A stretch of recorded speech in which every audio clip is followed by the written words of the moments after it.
Theatre Company. The Goats Theatre Company. I'm Carolyn Sampe. I am the artistic director of the Goats Theatre Company. I am here today on the line with Brett Hursey, the author of Toppers. Brett Hursey's comedies have appeared in over 250 theatres across the United States, as well as around the globe in England, Belgium, Luxembourg, Romania, Australia, South Korea, and Canada. He's also had over 50 off-Broadway productions in Manhattan. Hi, Brett. Hi, Carolyn. How are you doing? I'm doing very well, thanks. So you are in the United States? I am. I'm located in the hinterlands of Virginia. And I am in London on the other side of the pond. Well, I wish I was where you are. Thank you. Who cares who makes it? Who the hell cares about cake? I do. Toppers is a play about people looking past preconceptions to truly see each other. Sometimes it only takes a quiet moment, away from the judgmental diatribe of the world, for two very different individuals to recognize their common stake in humanity. Do tell us about the play. Well, you know, most of my plays are comedies. I have only written two plays really that I can call up right off the top of my head that are pretty much dramas or tragedies, and Toppers is the second attempt at that. So I was very pleased that I wasn't sure if I could pull off exactly what I was trying to do in this show, which is write about something that I think could, if you're not careful, lapse into melodrama Yes. instead of, drama. So what I wanted to do was write a play that was much more character driven than politics driven. Although obviously, the politics of the subject matter is definitely at the heart of this. But I wanted the audience to care more about the characters than any of the political kind of drama going around, obviously at this time, especially with the things that are happening in my country and your country. Yes, I thought the play was very balanced, and I thought it was very human. We liked it very much. Oh, well, thank you. Obviously, on our side, we also had a similar legal case about a couple of bakers who refused to write the slogan "Support Gay Marriage" on a cake. And they were taken to court. And in the end, the case was not deemed discrimination on the grounds of sexual orientation and belief, because the baker's objections was to the message on the cake, not to the personal characteristic of the plaintiff. So that's making it a little bit more difficult now to bring cases of discrimination on the basis of sexual orientation. But I thought it was interesting that you had this the same topic. Is it something that happened in the United States? Yes, there was a news story about a baker who had refused. I don't even know all the details of it to basically bake a cake for a gay wedding, and it got a lot of news coverage here.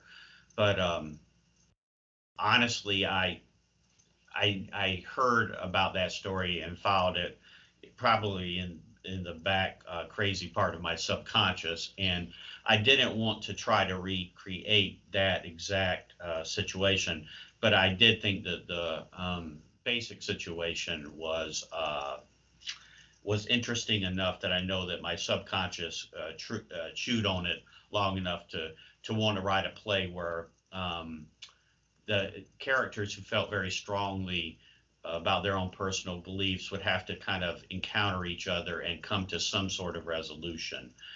Normally, the way I work, that would have come out to be a comic sort of situation.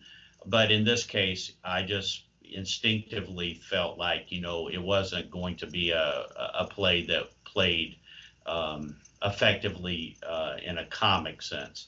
So it's one of the few plays that, doesn't have much humor in it, at least overtly. I think there's some probably sarcastic moments in it. but nothing terribly humorous. The other thing I'll say is I wanted to make sure that, the two characters didn't magically in 10 minutes change their attitudes about everything in the world. Maybe a little bit of movement was made on both sides, but I'm not trying to write a show where I don't know, everybody changes their minds about what they believe in 10 minutes. I just don't think that's particularly realistic. Yes, no, I thought it was very, very measured. We really liked the play for that, because although they're still sticking to their points of view, they're actually seeing the human side of the matter, which is the first step for resolution, really, of different points of view. So, Brett, I wanted to find out how and why you decided to become a writer. Well, it's probably either due to medication or lack of medication, and I don't know which one would be the more appropriate there. I started out as an actor as a child. I did a lot of regional theater acting, and I really loved it. So I really started out on stage before I started writing for it. And at a certain point, you have to decide whether or not you think you're going to be able to make a living actually performing. And I was realistic to know that that wasn't going to probably happen. So if I was going to stay connected to the theater, I just figured that if I could write shows, and I eventually became a professor of creative writing, so I don't have to support myself actually through the royalties. I have a good teaching gig that allows me the time to do the playwriting on the side. And that gives you freedom to write whatever you want as well. Pretty much, yeah. I'm so fortunate in that respect, as there's no restriction whatsoever on what I put out into the world. What it kind of lives or dies by my own abilities, and I think that's the way it ought to be, in a free society. Why did you bake me a cake? I didn't. Cindy made you a cake. How did you find out about the Goats Theatre Company?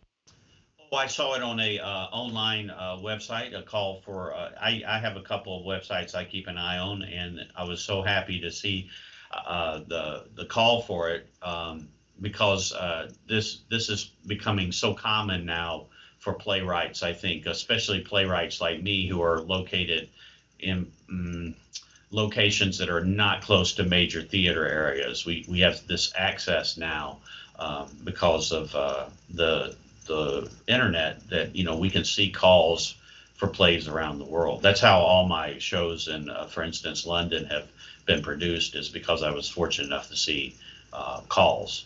Oh, God help me, yes. But you didn't. Why? Why would you risk yourself for me? Proudest moment. Proudest moment. Proudest moment. Proudest moment. I wanted to ask you, Brett, because I've asked my actors that question. What is your proudest moment as a writer? Oh, was it a special occasion? Those always stick in my mind better. Birthday? Graduation? I bet it was a graduation. Wedding. Ah, a wedding. I think my proudest moment as a writer is when the comedic shows make an impact. I know that's something that I feel very strongly about. I don't generally want to write comedy that has no stakes in it. So I feel like if the audience is laughing at a show, but also feels like something important was said in that show, then I've achieved the best possible outcome for somebody who writes primarily comedy. I think it's very easy to write comedy that doesn't mean much other than, a cheap laugh. I think it's a lot harder to write comedy that has, some sort of pain or emotional stakes at the bottom of it. Toppers is a case where I didn't even have to worry about that. That's a play that comes front loaded with that sort of material. But for the most part, I know that when audiences feel like they have enjoyed the show, because it's funny, but then figure out that there's something more, there's a little deeper meaning to it. I do think that that's what I have been probably proudest of when that's happened. That's wonderful. Well, Brett, it's the end of our interview. Thank you very much for joining us, and thank you very much for letting us record toppers. Would you mind just leaving them like that? What? You mean the toppers? Since it's your cake, maybe they could stay up there together, the way they are. Well, thank you. Thank you so much. I've truly enjoyed it. The Goats Theatre Company. The Goats The Theatre Goats Theatre Theatre Company.